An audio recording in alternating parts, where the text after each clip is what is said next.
हा, आता काही लोक म्हणतात की राजकारणात यायचं असेल ना, स्वतःचे निर्णय स्वतः घ्यायला शिकाव म्हणून. पण तुला एक सांगू का,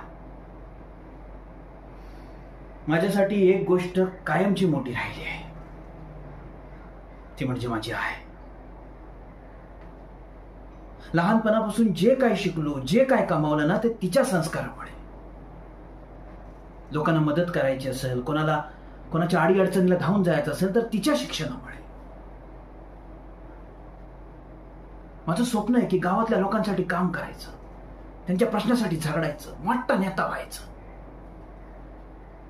पण हे फक्त माझं एकट्याचं स्वप्न नाही, तर माझ्या आईची वर्षानुवर्षाची मेहनत आणि त्याग आहे. म्हणून मला कुठला बी निर्णय घ्यायचा असेल ना, तर मी आधी आईचा निर्णय घेतो, तिला विचारतो.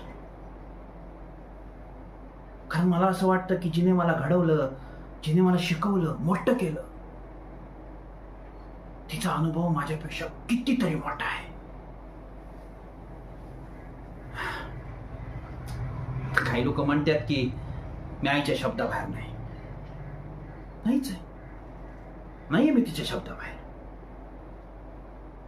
कारण मला माहिती आहे तिच्या शब्दातच माझं भलं आहे, या गावाचं भलं आहे.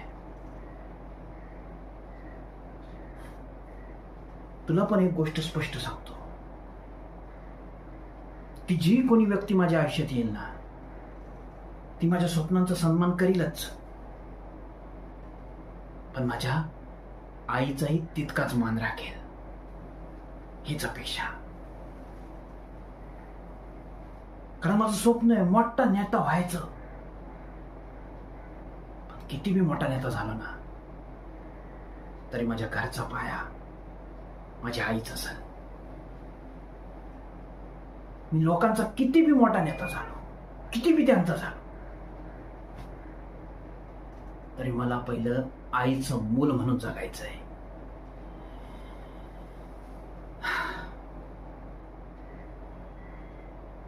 आता तूच मला सांग, असा माणूस तुला कमकुवत वाटतो का आपल्या लोकांशी, आपल्या मातीशी प्रामाणिक राहणारा वाटतो?